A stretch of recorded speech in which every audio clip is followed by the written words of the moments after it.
Mai saurare barkanmu da warhaka. Sunana Idris Bature daga nan Media Trust.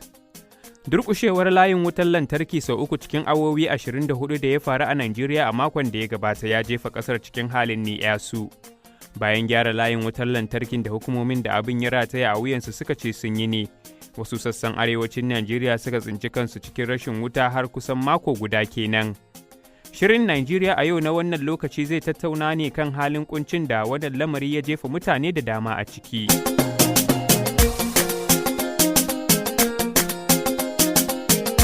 Fiye da mako guda kenan da arewacin Najeriya ta fada cikin wannan mawuyacin hali.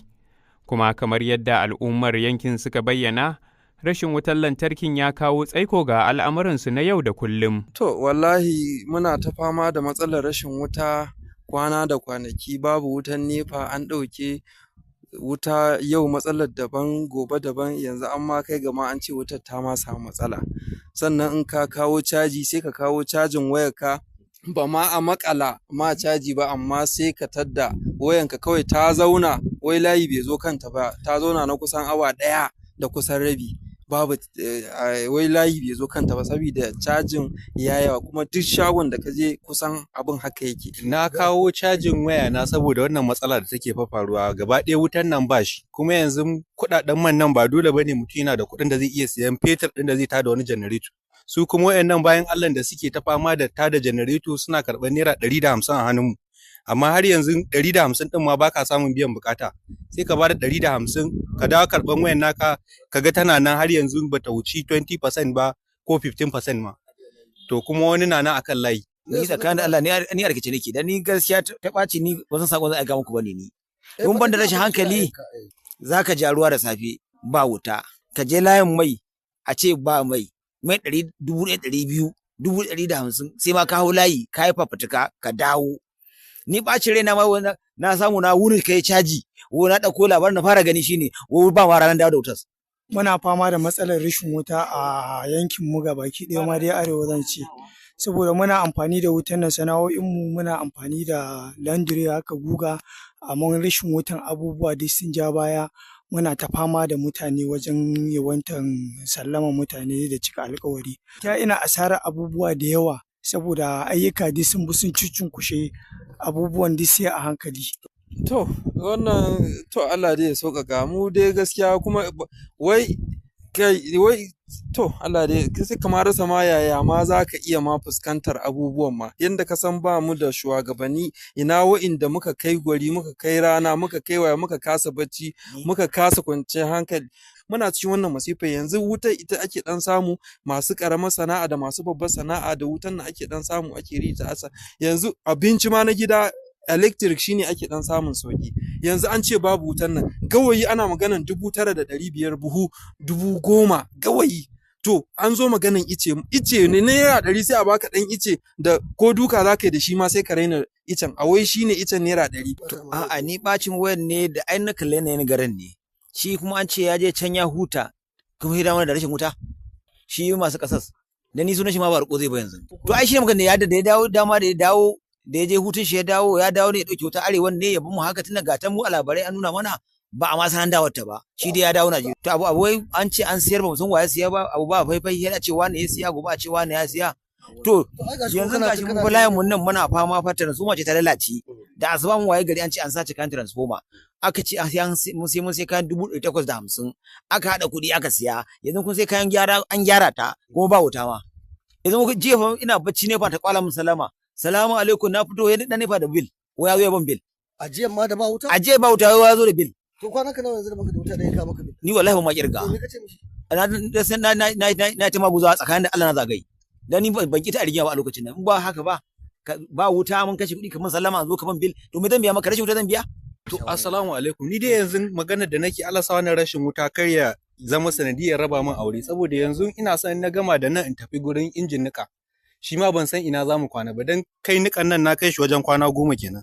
To kullum tun lokacin ma ana dan samun wutar ta awa 2, awa 1, awa 2, amma yanzu ba wutan ma kwata-kwata. To ban san ma ni nikan nawa na nan ko ya bata ba. To ina maganan caji waya tun safe tana can, kafin sallar la'asar din nan na koma an kunna min wayan ta ɗauke ma, dole hannan na ƙara barin ta ga katin.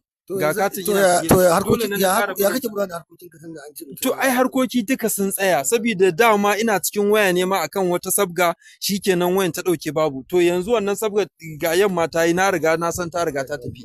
Abin da yake faruwa shine wannan abin rashin wutan nan tsakani da Allah ya affected din aiki na da business ina particularly saboda ni mutum ne wanda ina aiki ina da agent ina da client all of mutane wanda nake babba su kaya su kuma su ma suna siyarwa ne za su yi order kaya daga nan Kaduna ni kuma zan tura musu Lere, Jere, Fambeguwa da sauran gurare har Katsina, Zaria da sauransu haka har Jos ina to sai kasance idan na tura kaya wani lokaci shi wanda zai kai kayan shi da kanshi wayan shi a kashe sai bayan sun karɓa kayana sun tafi wayan shi ta mutu a hanya abinda nake so abu ta kai cikin kwana ɗaya kaya ta iso ga zuwa inda ake so sannan kuma su za su yi aiki cikin kwana 3 ko kwana 4 ƙarshen ta kayan ma ba su samu ba balle su yi aikin wannan abin sai yana cimin tuwo a ƙwarya yana affecting ɗin aiki na wallahi dan har wani lokaci shi kamar supervisor ɗina Hassan da ya fushi da ni yana ganin kamar ban aiki na ne ni kuma na tura kaya ba su iso ga wanda ake so ba shi mai kaya na jira mutane sun ba shi kuɗi suna buƙatan kaya ba su iso ba shi yana kira ni gani nan kuma na riga na tura kaya to abin da ya gashi nan tsakani da Allah wannan abin ya affecting ɗin harkokin rayuwar mutane da yawa ba ma harkan walwala ba a harka wanda ya zama dole ne mutum ya yi domin ya yi surviving wallahi ta shine kawai sai dai a lokacin da wasu suke kukan rashin wutar da irin halin matsi da suka tsinci kansu a ciki shi kuwa wani mai cajin waya cewa ya yi kakar shi ta yanke saƙa. To a gaskiya tsakani ga Allah ni zan ce na ji daɗi kuma ban ji daɗi ba saboda yanzu harkokina ya buɗe alhamdulillah saboda rashin wutan nan in ba wutan nan abun da nake ɗan samu in kai bakin salati yakan ma nemi ya gagara to amma yanzu kuma ga mutane yanzu ni kaina ma ya ma buga ni saboda mutanen sun min yawa in na tashi sai na sha paracetamol saboda in dan samu relief din samun yin bacci to amma mutanen wancan kaza wannan ba ni waya kaza wannan waya na bace caji ba wannan in na je ma na siyo man ma kuɗin ma a wajen mai yake karewa na kan ansa 150 in na gida ne ma a shi 100 shi kuwa wannan bawan Allah cewa yayi ko a jikin shi gaskiya matsalar wuta bai wani shafe ni ba gaskiya sosai saboda mu da ma mutanen ƙauye ne kuma mun saba da rashin wuta dan ni na san ƙauyakun da suke sun shafa shekara 5 wasu shekara 2 wasu shekara 3 wasu wata 6 wasu wata 7 wasu shekara 1 ba wuta a cikin to dan haka dan an samu matsalar wuta na sati mako guda ko kuma na wata 1 ai ba wani matsala bane dama ta aya cikin taki da haka ni baya wani shafa nakan kira iyalai na muna gaisawa kamar yadda dama ake yi kamar kullum gaskiya kamar kullum suna zuwa suna cajin wuta inda ake biyan kuɗi kuma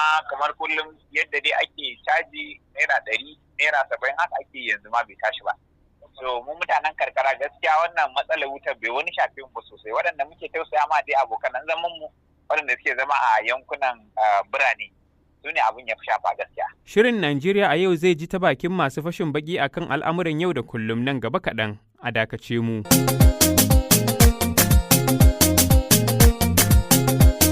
Shirin Najeriya a yau kuke sauraro daga nan Media Trust.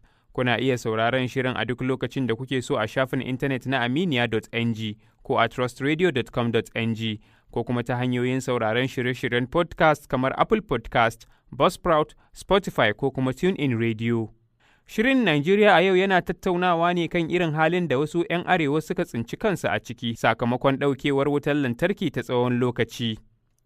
A duk lokacin da aka ce irin wannan matsala ta faru, takan jawo koma baya ga harkokin jama'a, musamman na kasuwanci. Kowanne irin tasiri wannan lamari zai iya haifarwa? Malam Yushau Aliyu mai sharhi ne kan al'amuran yau da kullum. Wannan matsalar wutar lantarki dama ba sabo bane a tattalin arzikin Najeriya saboda kusan duk shekara sai wannan wuri da yake arewacin Najeriya yakan katse al'amuran wutar lantarki a faɗin ƙasan gaba ɗaya. Amma abin da ya zo sabo shine kasancewa layin da ya tafi da shi wutar lantarki arewa shine layin da ya tsinke wuta